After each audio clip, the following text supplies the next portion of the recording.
What is going on, ladies and gentlemen? It is your boy Day of Man United Talks. Welcome back to the Premier League preview. We're here to talk about Manchester United versus Southampton. We're going away to Southampton, to St. Mary's. But before I get into it, if you do enjoy, please drop a like and subscribe, okay?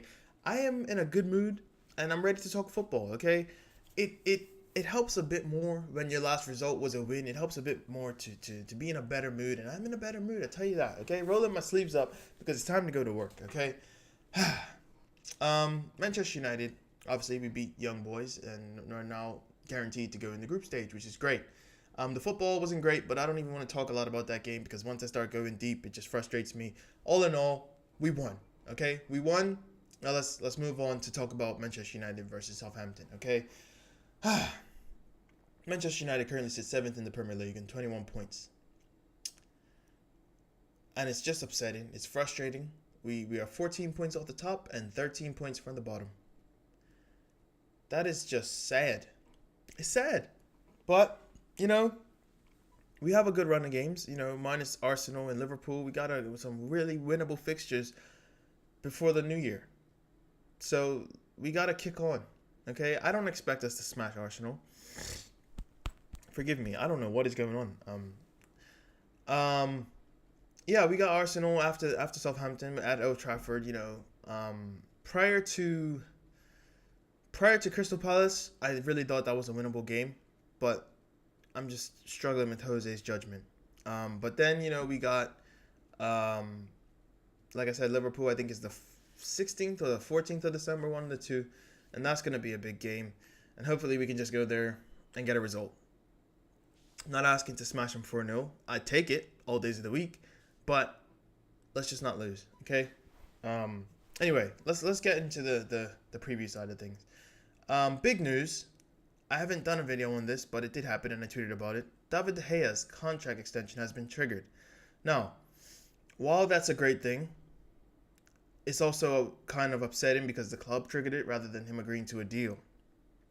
There's also news that he hasn't signed to an actual new deal simply because he wants more money. And if anyone deserves more money at this club, it's David De Gea. Give him whatever he asks for. Apparently, he's asking for 350 grand a week, which is on par with Sanchez. And that's not a bad thing. That's if like you find yourself saying, is that all he wants? Because if that's all he wants, he needs to get it. And I feel like I don't want to like overstep and say he's happy here, but I just think he is happy here. You know, and I think all he needs is to win. Genuinely, in terms of ability and just stature, De Gea is up there with Van der Sar and Schmeichel. Not a question. But what they have over him is the multiple Premier Leagues and, you know, Champions Leagues and, well, Champions League, each of them have won. But, you know, the winning, that's the difference. You know, De Gea has a Europa League, a FA Cup, you know, one Premier League, and a League Cup, but in comparison to Schmeichel and Van der Sar, he's still not up there on that level. So, all I'm saying is, you know, give him whatever he wants. Just if he wants to, let him be happy here. Let him be happy here because there's nowhere else really that requires his services. Saying that, he's the best in the world, so he could go literally anywhere bar probably Bayern Munich and start. Although Neuer's been absolutely shocking, so, you know. Yeah, but, you know, he could probably go anywhere in the world and start. You know? So, it is what it is. And another piece of news that came out of Jose's press conference, more than, you know, he talked about De Gea, but that's not press conference news. But piece of news that came out of Jose's press conference is that Dalot will be starting. So I'm smiling. I am smiling. Diogo Dalot is going to be in the starting line, making his Premier League debut, ladies and gentlemen. I couldn't be more pumped. Like, that to me is the best thing I've heard. Well, De Gea got a contract extension, so that's pretty awesome. But other than that, I don't know. Like, it's just a great thing to see because, excuse me, we've been lacking some serious, you know, attacking threat on the right side for so long. And you saw the couple games that he has played.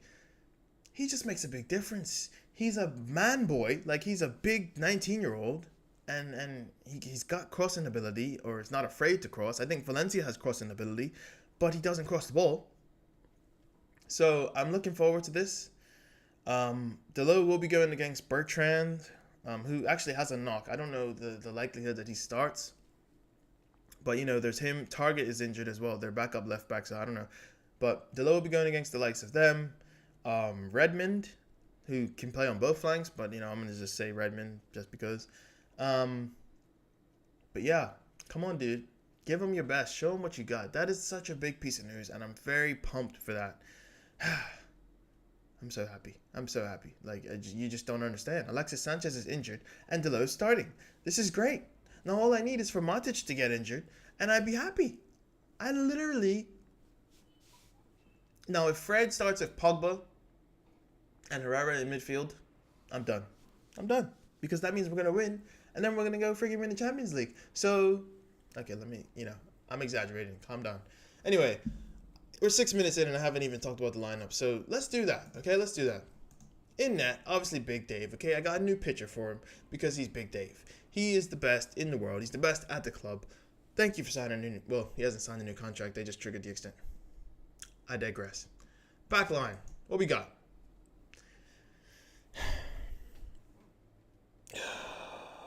Smalling and Jones. God. I mean, you got... It kind of balances out, though. You got Smalling and Jones. And then you got Dalot and Shaw. I mean, that is brilliant. Dalot and Shaw. The best fullbacks for Manchester United. The best fullbacks we have available. Okay? Ashley Young, decent backup fullback or winger, whatever. I don't care. As long as he's a backup. I don't want him starting.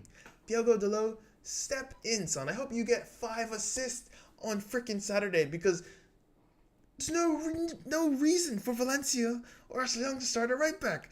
They suck. I'm sorry. I'm tired of just holding back. They suck so bad. It's frustrating. Oh, God. Oh. Okay. I told you. I'm pumped. I'm pumped today. Okay. I'm extra just... I'm going to calm down though. Smalling and Jones. Still can't believe they're a bloody well defensive partnership at this club. I mean, Jones actually played decent against Young Boys, to be fair to him, but it was Young Boys, But Jones has never been a bad defender. He's just been injury prone, which is why I don't want him at the club. What's the sense of having someone? Phil Jones has had the easiest life making a paycheck I've ever seen. Anyway, that's the back line. Onto the midfield. Told you, I'm not putting Matic in this lineup until 1, he gets a rest, or 2, he just plays better than what he's playing now. He's playing like absolute crap and he needs a rest. So once he gets a rest, when I feel it's justified, I will put him back in this lineup. But he's not getting in this lineup, playing the crappy way he's playing. Neither is Fellaini. I know Fellaini scored, and he's a great impact substitution. I don't want him starting. Because if you saw when we played against Young Boys, Manchester United, for the first 20 minutes, we were just aggressive, and we were going at them, and we pressed well. Other than that, the midfield was crap. Fellaini and Matic in the midfield is asking to get pooped on, okay? And God, if it weren't for De Gea, we probably would still be fighting to qualify for the group stages. For the knockout stages. Anyway, if this team so far I've got plays on Saturday. I think the back 5 is guaranteed, De Gea and all them. But Pogba, Herrera, and Fred. Bloody hell. Okay, let's move on to the forwards of dreams. Give me a second. I'm sorry. I'm a little bit of a cabbage. You know how I do. All right. Martial, Lukaku, and Lingard. The only interchange I could see is maybe Mata for Fred or Lingard. That's the only change I could see possibly happening. Or should, I think Martial's off of that high of scoring 5 goals. That was great consecutively. I just want him to kick on. And maybe he's missing Pogba because he didn't have Pogba in the derby. He still scored though. It was a penalty. And he didn't have Pogba against Young Boys for the first 70 odd minutes. So maybe it's Pogba. Get him Pogba, Shaw, that left side when they're on and popping. That's great. And then look at the right side. Dalot, Fred, and Lingard. Generally, the right side is Fellaini, I don't know, Rashford, Mata, whoever, and Dalot. And Valencia or Young. That's trash. Just play those three. I don't care if you play Rashford on the right, okay? I don't care if you play Mata on the right. That's so much better. I just don't see why Jose hasn't made that decision. Anyway, this is lineup I've gone with, and I love it. If this lineup plays, I guarantee you Manchester United are winning by 2 goals. At the least. I guarantee it. Come at me. Come at me. Anyway, this is the lineup I go with, and I'm very happy with it. Let me know your lineups or your thought processes. Do you think Herrera is going to start over Matic? I hope you do, because that means it's likelier. Because anyway, let's talk about Southampton now. Let's talk about why we should win this game.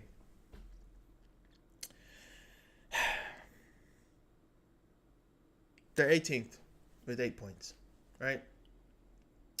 We drew 0-0 to Crystal Palace, who were 16th with 8 points.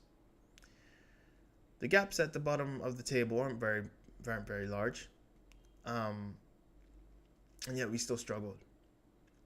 I was thinking to myself before I started this preview, before I started writing my notes, journalists are just, I don't want to say stupid, but they don't ask great questions. They just want to ask about the relationships with players, and that's fine. But if that's all you're asking about, what are you doing? You're here to ask managers about football. I want someone to directly ask Jose Mourinho what style of play he is trying to get out of these players. What is his system? That's what I want someone to ask Jose Mourinho. And I guarantee you, he's probably not going to have an answer. He's probably going to get frustrated and just be like, oh, I don't know, you can see it on the pitch or some stupidness. Ask him that sort of question. That is the question that football fans, especially United fans right now, want the answer to. Because it's just unrecognizable. And I got some notes from Mark Hughes' press conference. When he was asked about Manchester United, he was saying, they as in United, have better, or not better, but because you won't say other players are better, but they have the talent. And while we're not playing well, we have players that can still create special moments. I'm paraphrasing. We have players that can still create special moments, do special things, and that's true. And that's really what Jose Mourinho has been riding on, especially for the last couple of years. De Gea, last season, saving his job. Fellaini, not the best player in the world, not the best player in the Premier League, not the best player at the club, but he comes up and saves his job. So basically what I'm saying is, we have players that can create special moments and do special things, very talented players. But imagine if you got them all on the same page to play as a collective. I have not seen this team at all this season has not looked on the same page. Maybe 1 or 2 players, but the whole team as a collective looks disjointed and dysfunctional. The club is dysfunctional, and it's just draining from the top to the bottom. That's where it comes to. That's the top and bottom of it. That's what it is at the end of the day. It's just the club is dysfunctional as a whole. But Fergie, that just shows you how great he was. He had control of so many things, and David Gill as well. David Gill did 10 million times better than Ed Woodward is doing at the moment. It's just a joke, a bloody joke.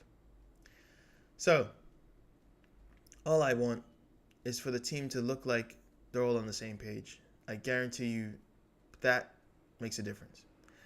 Anyway, in regards to injuries, obviously, Ruud Sanchez got hurt in training, and he won't be available till the new year, I don't think.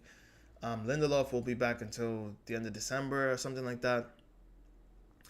And Lord knows what's going on with Rojo. I just don't understand. He's one of the best defenders at the club. He's one of the best fighters at the club. On the pitch, I don't know. It's upsetting, But it is what it is. And as for Southampton, I'm sorry. I'm kind of losing it now. I'm just getting depressed now thinking about the club. Cedric is their top performer. He's in my fantasy team, and he's good for points every week, even though they don't keep clean sheets. Well, mind you, they have had 2 0-0 draws in the last 5 games. while they don't always keep clean sheets or always play well, he is always contributing, whether it's an assist or a goal. He's go for points, man. He's go for points. And Danny Ings is injured and will not be available for them. And I didn't even mention our top performers, Jones and Fellaini, because exactly, it's Jones and Fellaini. That's why I haven't mentioned it. Who wants to hear about Jones and Fellaini? Jones played okay. And like I said, he's never been a bad defender, but he can't stay fit for the life of him. When he starts playing well, when he looks like one of the best defenders in the team, he goes and breaks his freaking brain. Obviously that was a joke. And Fellaini, dude, it just hurts to see those two as the top performers, God. Oh my God. Anyway, my score prediction. I'm going to keep sticking with my faith, man. I'm going to say 3-0 again. I said 3-0 for Young Boys. I said 3-0 for Palace. I'm saying it again. De Gea's going to keep another clean sheet. And the players are going to... If that lineup comes out that I predicted, this bloody lineup, very capable of 3-0 against a very terrible Southampton team. Okay? Anyway, it's been your boy Day.